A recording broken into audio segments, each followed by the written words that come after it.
Dear friends, today we are going to meditate from Proverbs 10:6.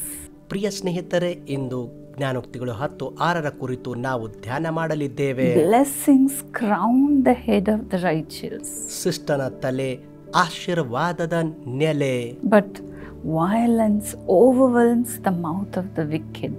ಆದರೆ ದುಷ್ಟನ ಬಾಯಿಗೆ ಬಲಾತ್ಕಾರವೇ ಮುಚ್ಚಳ ಎಂದು ಈ ವಾಕ್ಯದಲ್ಲಿ ಹೇಳಲ್ಪಟ್ಟಿದೆ. Here, crown on the head of the righteous means honor, dignity and divine favor.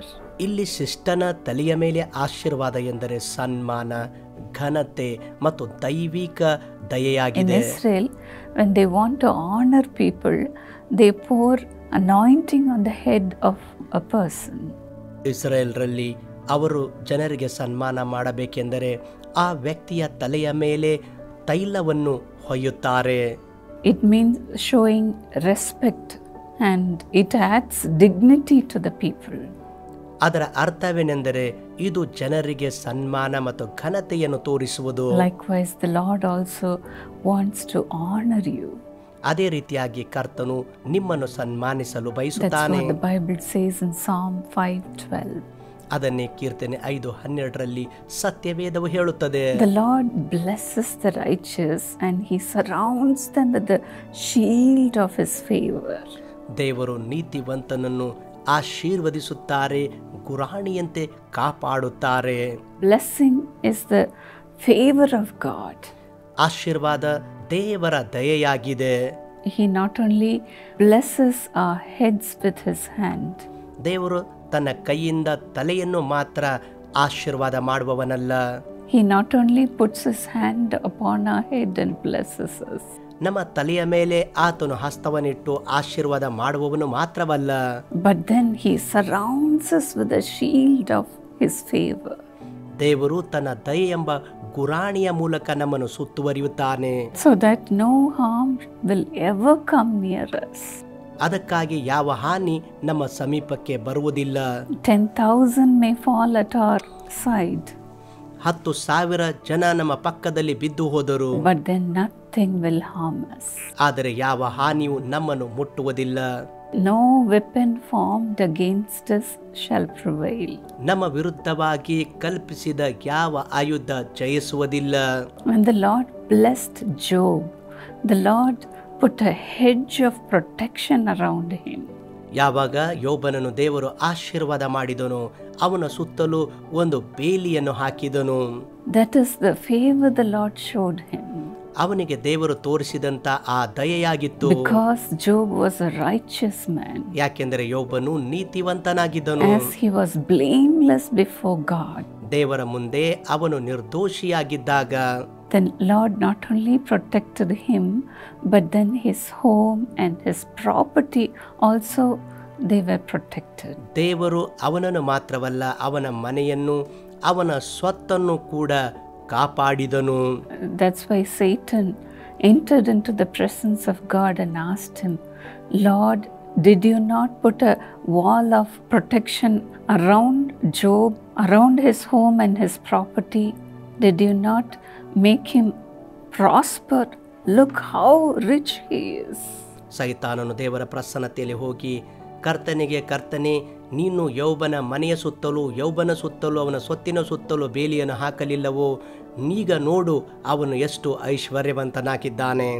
Yes, when God blesses us, no evil will come near us. ಹೌದು, ದೇವರು ಆಶೀರ್ವಾದ ಮಾಡುವಾಗ ಯಾವ ಕೆಟ್ಟತನ ನಮ್ಮ ಸಮೀಪ ಬರುವುದಿಲ್ಲ.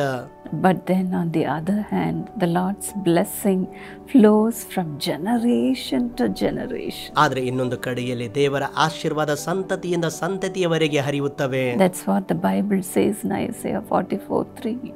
ಅದಕ್ಕಾಗಿಯೇ ಯೆಶಾಯ 44:3 ಹೇಳಲ್ಪಟ್ಟಿದೆ, He blesses our descendants too. ದೇವರು ನಮ್ಮ ಸಂತತಿಯನ್ನು ಕೂಡ ಆಶೀರ್ವಾದ ಮಾಡುತ್ತಾರೆ. That's what the Bible says, a faithful man will abound with blessings. ಅದಕ್ಕಾಗಿಯೇ ಸತ್ಯವೇದ ಹೇಳುತ್ತದೆ, ಆತ್ಮಿಕ ಮನುಷ್ಯನು ಆಶೀರ್ವಾದದಿಂದ ಸಮೃದ್ಧಿಯಿಂದ ತುಂಬುವನು. This is the abundance the Lord gives to a righteous person. ನೀತಿವಂತನಿಗೆ ಇದುವೇ ದೇವರು ಕೊಡುವ ಸಮೃದ್ಧಿಯಾಗಿದೆ. But on the contrary to that, the same verse says, as in Proverbs 10:6, violence covers the mouth of the wicked. ಆದರೆ ವಿರುದ್ಧವಾಗಿ ಜ್ಞಾನೋಕ್ತಿ 10:6 ಹೇಳಲ್ಪಟ್ಟಿರುವ ಪ್ರಕಾರ ದುಷ್ಟನ ಬಾಯಿಗೆ ಬಲಾತ್ಕಾರವೇ ಮುಚ್ಚಳವಾಗಿದೆ. Yes, your own mouth defines how things go. ನಿಮ್ಮ ಸ್ವಂತ ಬಾಯಿ ನಿಮ್ಮ ಜೀವಿತದಲ್ಲಿ ಹೇಗೆ ವಿಷಯಗಳಿವೆ ಎಂದು ತೋರಿಸುತ್ತದೆ. In Proverbs 64:8 the Bible says, ಕೀರ್ತನೆ 64:8 ಸತ್ಯವೇದ ಹೇಳುತ್ತದೆ, their own tongue shall ruin them, all who see them will shake their heads. ಅವರ ಸ್ವಂತ ಬಾಯಿ ಅವರಿಗೆ ನಾಶನ ತರುತ್ತದೆ, ಅವರು ನೋಡುವವರು ಅವರು ತಲೆ ಬಾಗಿಸುವರು ಎಂದು ಹೇಳಲ್ಪಟ್ಟಿದೆ. That's why a man of God or a woman of God should be reverent and they should not have double tongue. ಅದಕ್ಕಾಗಿ ದೇವ ಮನುಷ್ಯನು ದೇವ ಸ್ತ್ರೀ ಯಾವಾಗಲೂ ಅವರು ಎರಡು ನಾಲಿಗೆಯ ಮನುಷ್ಯರಾಗಿರಬಾರದು. The Bible says in 1 Timothy 3:8. ಮೊದಲನೇ ತಿಮೋತಿ 3:8 ಸತ್ಯವೇದವು ಹೇಳುತ್ತದೆ, Sometimes the right thing to do is to hold our tongue. ಕೆಲವು ಸಾರಿ ಸರಿಯಾದ ಕೆಲಸವೇನೆಂದರೆ ನಮ್ಮ ನಾಲಿಗೆಯನ್ನು ಬಿಗಿ ಹಿಡಿಯುವುದು. When we get angry, it's better to keep our mouth shut. ನಾವು ಕೋಪಗೊಳ್ಳುವಾಗ ನಮ್ಮ ನಾಲಿಗೆ ಅಥವಾ ನಮ್ಮ ಬಾಯಿ ಮುಚ್ಚಿಕೊಳ್ಳುವುದೇ ನಮಗೆ ಲೇಸು. Then we will be recognized by our character. ಮತ್ತು ಆಗ ನಮ್ಮ ಗುಣಗಳಿಂದ ನಾವು ಗುರುತಿಸಲ್ಪಡುತ್ತೇವೆ. Let us humble ourselves before God ಕರ್ತನ ಮುಂದೆ ನಮ್ಮನ್ನಾವೇ ತಗ್ಗಿಸಿಕೊಳ್ಳೋಣ. and say, Lord, take control of my mouth. ಕರ್ತನೇ ನನ್ನ ಬಾಯಿಯನ್ನು ನಿಯಂತ್ರಣಕ್ಕೆ ತೆಗೆದುಕೋ ಎಂದು ಹೇಳೋಣ. Then, as the Lord Jesus says in Matthew 5:5, ಕರ್ತನಾದ ಯೇಸು ಮತ್ತಾಯ 5:5 ಹೇಳುವ ಪ್ರಕಾರ, as we are meek, the Lord will bless us. ನೀವು ಧನ್ಯರಾಗಿದ್ದರೆ ದೇವರು ನಮ್ಮನ್ನು ಆಶೀರ್ವಾದ ಮಾಡುವರು. Blessings crown the head of the righteous, ಆಶೀರ್ವಾದ ಶಿಷ್ಟನ ತಲೆಯ ಮೇಲೆ ಕಿರೀಟವಾಗಿರುವುದು, but violence covers the mouth of the wicked. ಆದರೆ ದುಷ್ಟನ ಬಾಯಿಗೆ ಬಲಾತ್ಕಾರವೇ ಮುಚ್ಚಳವಾಗಿದೆ. What a blessing it is for God to crown us with His blessing. ಶಿಷ್ಟನ ತಲೆ ಆಶೀರ್ವಾದದ ನೆಲೆಯಾಗಿ ಮಾಡುವುದು ಎಂತಹ ಸೌಭಾಗ್ಯವಾದುದಲ್ಲವೇ. Always remember that you are the son and the daughter of the King of Kings. ಯಾವಾಗಲೂ ನೆನಪಿಟ್ಟುಕೊಳ್ಳಿರಿ, ನೀವು ರಾಜಾದಿ ರಾಜನ ಮಗನು ಮತ್ತು ಮಗಳು ಆಗಿರುವಿರಿ. Lord, according to your word, crown your children's head with your blessings. ಕರ್ತನೇ, ನಿನ್ನ ವಾಕ್ಯಕ್ಕನುಸಾರವಾಗಿ ನಿನ್ನ ಮಕ್ಕಳ ತಲೆಯ ಆಶೀರ್ವಾದದಿಂದ ತುಂಬು. Lord, help your children to mind their language, Lord. ಕರ್ತನೇ, ನಿನ್ನ ಮಕ್ಕಳಿಗೆ ಅವರ ಸ್ವಂತ ಭಾಷೆ ಅವರು ನೋಡಿಕೊಳ್ಳುವಂತೆ ಅವರಿಗೆ ನೀನೇ ಸಹಾಯ ಮಾಡು. Father, let every word that comes out of their mouth be a blessing to others. ತಂದೆಯೇ, ಅವರ ಬಾಯಿಂದ ಹೊರಡುವ ಪ್ರತಿಯೊಂದು ಮಾತು ಬೇರೆಯವರಿಗೆ ಆಶೀರ್ವಾದವಾಗಲಿ. No harm should ever touch them, ಯಾವ Lord. ಹಾನಿ ಅವರನ್ನು ಮುಟ್ಟದಿರಲಿ. Lord, surround them with your blessings. ನಿನ್ನ ಆಶೀರ್ವಾದದಿಂದ ಕರ್ತನೇ ಅವರನ್ನು ಸುತ್ತುವರೆ. Let your favor come upon your people. ನಿನ್ನ ಮಕ್ಕಳ ಮೇಲೆ ನಿನ್ನ ದಯೆ ಇಳಿದು ಬರಲಿ. Just as you have said, ಕರ್ತನೇ, ನೀನು ಹೇಳಿದಂತೆಯೇ Lord, help them in all their endeavors. ಕರ್ತನೇ, ಅವರ ಎಲ್ಲ ಕೆಲಸ ಕಾರ್ಯಗಳಲ್ಲಿ ಅವರಿಗೆ ಸಹಾಯ ಮಾಡು. Lord, you blessed Job likewise. ನೀನು ಯೋಬನಿಗೆ ಆಶೀರ್ವಾದ ಮಾಡಿದ ಹಾಗೆಯೇ You blessed him, his household, and all that he did. ಕರ್ತನೇ, ಅವನ ಮನೆಯೆಲ್ಲ ಮತ್ತು ಅವನು ಮಾಡುವುದೆಲ್ಲವನ್ನು ನೀನು ಆಶೀರ್ವಾದ ಮಾಡಿದೆ. You protected him, Lord. ಕರ್ತನೇ, ನೀನೇ ಅವನನ್ನು ಕಾಪಾಡಿದೆ. Let the same blessing come upon your people. ಅಂತಹ ಆಶೀರ್ವಾದ ನಿನ್ನ ಮಕ್ಕಳ ಮೇಲೆ ಇಳಿದು ಬರಲಿ. Nobody should harm them, Lord. ಯಾರು ಅವರಿಗೆ ಹಾನಿ ಮಾಡದಿರಲಿ ಕರ್ತನೇ. Protect them, Lord Jesus. ಕರ್ತನಾದ ಯೇಸುವೇ ಅವರನ್ನು ಕಾಪಾಡು. Especially let the partners of Jesus calls be blessed and protected, O God. ವಿಶೇಷವಾಗಿ ಯೇಸು ಕರೆಯುತ್ತಾನೆ, ಪಾಲುದಾರರು ವಿಶೇಷವಾಗಿ ಆಶೀರ್ವದಿಸಿ ಕಾಪಾಡಲ್ಪಡಲಿ. Father, bless whatever they have done for your sake. ಕರ್ತನೇ, ನಿನ್ನ ನಿಮಿತ್ತವಾಗಿ ಅವರು ಮಾಡಿದೆಲ್ಲವನ್ನು ನೀನು ಆಶೀರ್ವದಿಸು. Lord, let the blessings multiply. ಕರ್ತನೇ, ಆಶೀರ್ವಾದಗಳು ಹೆಚ್ಚಾಗಲಿ. Through them let the families of the earth be blessed, O God. ಕರ್ತನೇ, ಅವರ ಮೂಲಕ ಭೂಮಿಯ ಎಲ್ಲ ಕುಟುಂಬಗಳು ಆಶೀರ್ವದಿಸಲ್ಪಡಲಿ. Make their name great. ಅವರ ಹೆಸರನ್ನು ಪ್ರಖ್ಯಾತಿಗೊಳಿಸು. Make them a great nation, O God. ದೊಡ್ಡ ಜನಾಂಗವಾಗಿ ಮಾಡು ಓ ಕರ್ತನೆ. Take away every lacking in their life. ಅವರ ಜೀವಿತದಲ್ಲಿರುವ ಎಲ್ಲ ಕೊರತೆಗಳನ್ನು ತೆಗೆದುಹಾಕು. Let the loan problems be gone. ಸಾಲದ ಸಮಸ್ಯೆ ಹೋಗಲ್ಪಡಲಿ. Let them have abundance in their hands, O God. ಕರ್ತನೆ, ಅವರ ಹಸ್ತಗಳಲ್ಲಿ ದೊಡ್ಡ ಸಮೃದ್ಧಿ ಉಂಟಾಗಲಿ. Let the blessing rain be poured upon them. ಕರ್ತನೆ, ಅವರ ಮೇಲೆ ಆಶೀರ್ವಾದದ ಸುರಿಮಳೆ ಸುರಿಯಲ್ಪಡಲಿ. In Jesus' name. ಯೇಸುವಿನ ನಾಮದಲ್ಲಿ.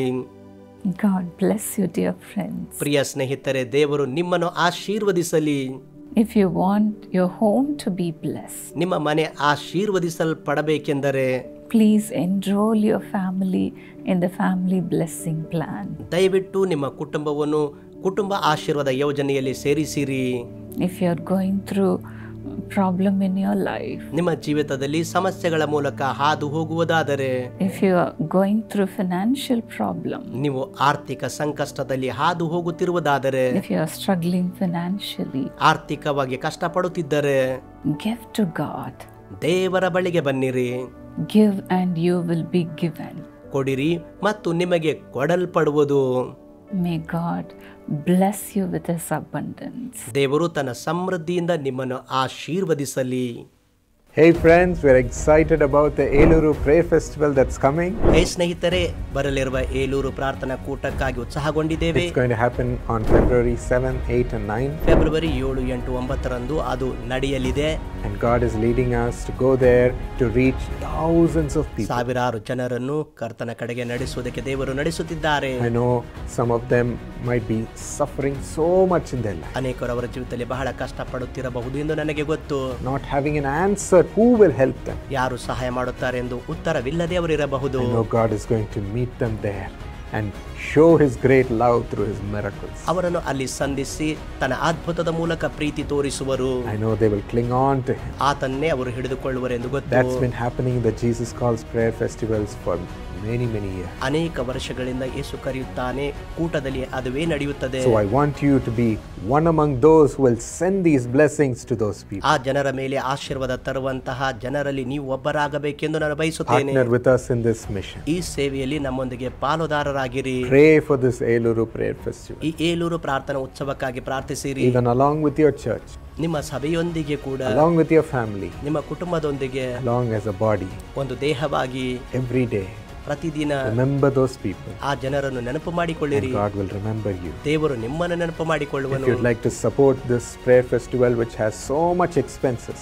ಬಹಳ ಖರ್ಚು ವೆಚ್ಚಗಳಿರುವ ಈ ಪ್ರಾರ್ಥನಾ ಉತ್ಸವ ಕೂಟಕ್ಕಾಗಿ ನೀವು ಸಹಾಯ ಮಾಡಲು you ಇಚ್ಛಿಸಿದರೆ can support through the Eluru prayer festival facet. Eluru ಪ್ರಾರ್ಥನಾ ಉತ್ಸವ ಕೂಟದ ಫ್ಯಾಸೆಟ್ ನಲ್ಲಿ ಸಹಾಯ ಮಾಡಬಹುದು. Either through your nearest prayer tower ನಿಮ್ಮ ಹತ್ತಿರದ ಪ್ರಾರ್ಥನಾ ಗೋಪುರದಲ್ಲಿ ಅದನ್ನು ಕೊಡಬಹುದು. or through online jesuscalls.org jesuscalls.org online ಮೂಲಕ ಕೊಡಬಹುದು. or through the app. ಅಥವಾ ಆಪ್ ಮೂಲಕ Give your best to be a blessing in their lives. ಅವರ ಜೀವಿತದಲ್ಲಿ ಆಶೀರ್ವಾದವಾಗಿರುವುದಕ್ಕಾಗಿ ಉತ್ತಮವಾದದನ್ನು ಕೊಡಿರಿ. God will honor you and your family. ದೇವರು ನಿಮ್ಮನ್ನು ನಿಮ್ಮ ಕುಟುಂಬವನ್ನು ಸನ್ಮಾನಿಸುವರು. Let's do it together, my friend. ನನ್ನ ಸ್ನೇಹಿತನ ನಾವೆಲ್ಲರೂ ಒಟ್ಟಾಗಿ ಮಾಡೋಣ. Remember Eluru. ಏಲೂರು ನೆನಪು ಮಾಡಿಕೊಳ್ಳಿರಿ.